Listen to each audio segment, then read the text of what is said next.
ഇത് മൂന്നാമത്തെ റെസ്ക്യൂ ആണ്. ഇപ്പോൾ അന്ന് പൂച്ചനടക്കി നാലാമത്തെ റെസ്ക്യൂ അത് ടോട്ടൽ ഇപ്പോൾ എത്ര എണ്ണം ചെയ്തിട്ടുണ്ടാവും നമ്മൾ? ഏകദേശം എത്ര കഴിഞ്ഞിട്ടുണ്ടാവും അങ്ങനെ കണക്ക് പറയാനില്ല, അതിനകത്ത് ചെയ്തു ഒരുപാട് ചെയ്ത്. ഹലോ ഗേസ്, ഇന്ന് ഞാനുള്ളത് കോഴിക്കോട് മുക്കത്താണ്. എൻ്റെ മുക്കം സന്നദ്ധ സേനയുടെ പ്രവർത്തകർ ഒരുപാട് വലിയ വലിയ റെസ്ക്യൂ പ്രവർത്തനങ്ങളെല്ലാം ചെയ്യുന്ന നമ്മളെ ബാബുവേട്ടനും ടീമുമാണ് ഇന്ന് നമ്മളിവിടുന്ന് കണ്ടുപിട്ടിട്ടുള്ളത്.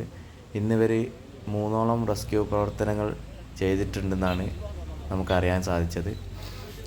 ഇന്ന് ഒരു ഡോഗിനെ, ഇവിടെ റോഡ് സൈഡിലൊക്കെ നടക്കുന്ന ഒരു ഡോഗാണ്, ഇതിന് ഒരു പ്രത്യേക ചൊറി വന്നിട്ട് ഇഞ്ചക്ഷൻ അടിക്കാൻ വേണ്ടി ഇതിനെ പിടിച്ചതാണ്.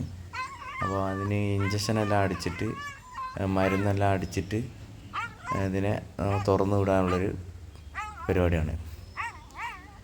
ഇതുപോലെ തന്നെ ഒരു 2ഓളം പ്രവർത്തനങ്ങൾ കഴിഞ്ഞിട്ടാണ് ഇവർ എത്തിയിട്ടുള്ളത്. ഇന്ന് സൺഡേ ആയതുകൊണ്ട് രാവിലെ തന്നെ ഇവർ ഇറങ്ങിയിട്ടുണ്ടായിരുന്നു.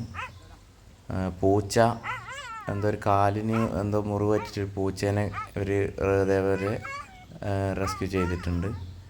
പിന്നെ അതേപോലെ തന്നെ ഒരു ബക്കറ്റ് പാട്ട തലയിൽ കുടുങ്ങിയിട്ട് ഒരു ഡോഗ് ഉണ്ടായിരുന്നു. അപ്പോൾ അതിനെ രണ്ടിനെയും റെസ്ക്യൂ ചെയ്തതിന് ശേഷമാണ് ഇവർ ഈ ഓടത്തെരുവിലെത്തിയിട്ട് ഈ ഒരു ഡോഗിനെ പിടികൂടിയിട്ടുള്ളത്. അപ്പോൾ ഇതിനെ ഇഞ്ചക്ഷൻ എല്ലാം അടിച്ച് ഒരു സ്പ്രേയും കൂടി അടിച്ചതിന് ശേഷം ഈ ഡോഗിനെ നമ്മൾ തുറന്നു വിടുന്നതായിരിക്കും.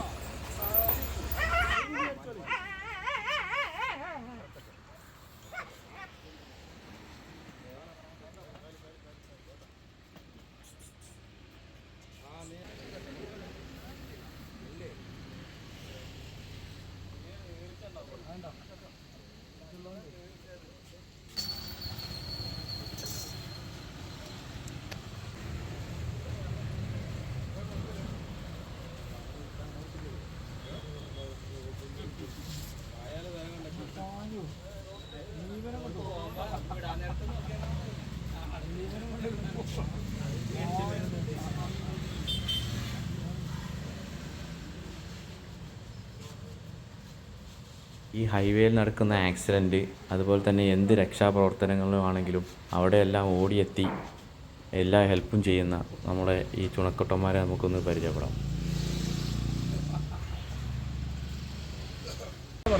ആവട്ടെ, നമ്മളെ എത്രാമത്തെ നായ്ക്കളാണ് വിളിക്കുന്നത്? പിന്നെ 3ാമത്തെ നായ്ക്കളാണ്. ഭരണി കുടുങ്ങി ചെറുവാടി, അത് രാവിലെ പോയതാണ് ആണല്ലേ. അത് കഴിഞ്ഞ് വരുമ്പോൾ പിന്നെ ഒരു പൂച്ചയ്ക്ക് കാലിന് പരിക്കേറ്റിട്ട് നെല്ലിക്ക പറമ്പിൽ അതിന് റെസ്ക്യൂ ചെയ്തു. പിന്നെ മരുന്നൊക്കെ കൊടുത്തു. അതിനും ചൊറച്ചില്ലായി, അതിനും മരുന്നൊക്കെ അടിച്ച് പോരാണ്. ഇപ്പോൾ നെല്ലിക്കാൻ ഒരു പട്ടിയും കൂടി ഉണ്ട്, അതിനെ കുറേ തിരഞ്ഞ് കിട്ടിയില്ല. ഇത് 3ാമത്തെ റെസ്ക്യൂ ആണ്. ഇപ്പോൾ അന്ന് പൂച്ചനടക്കി 4ാമത്തെ റെസ്ക്യൂ ചെയ്തു. ടോട്ടൽ ഇപ്പോൾ എത്ര എണ്ണം ചെയ്തിട്ടുണ്ടാവും നമ്മൾ? ഏകദേശം എത്ര കഴിഞ്ഞിട്ടുണ്ടാവും അങ്ങനെ കണക്ക് പറയാനില്ല, അതിനകത്ത് ചെയ്തു ഒരുപാട് കാലായില്ലേ. ഇത് നമ്മളെ പ്രജീഷാണ്, ആഷിക്കോന്റെ മെയിന് ഡോഗിനെ പരിപാലിക്കുന്ന ഒരു വ്യക്തി കൂടിയാണ്. നമ്മളല്ല മെയിന്. ഒരു കൊമറ്റീനാണ് വീട്. പല സ്ഥലങ്ങളിലും നായക്ക് പരിക്കേറ്റത്, നായെന്നല്ല എന്തിനും പരിക്കേറ്റാൽ അവിടെ പോയി റെസ്ക്യൂ ചെയ്യുന്ന ആളാണ്. എന്താ പേരെന്തേന്? പേര് പ്രജീഷ്. നമുക്ക് ഈ ഭാഗത്ത് മുക്കം ഭാഗമാണ് നമുക്ക് ചിന്തിക്കേണ്ട കാര്യമില്ല.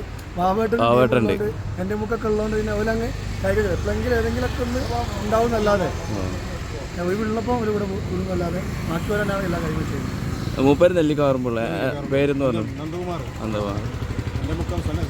ആ നിങ്ങൾ ബാബുട്ടാ, നമ്മളെ ബാബുട്ടാണ്.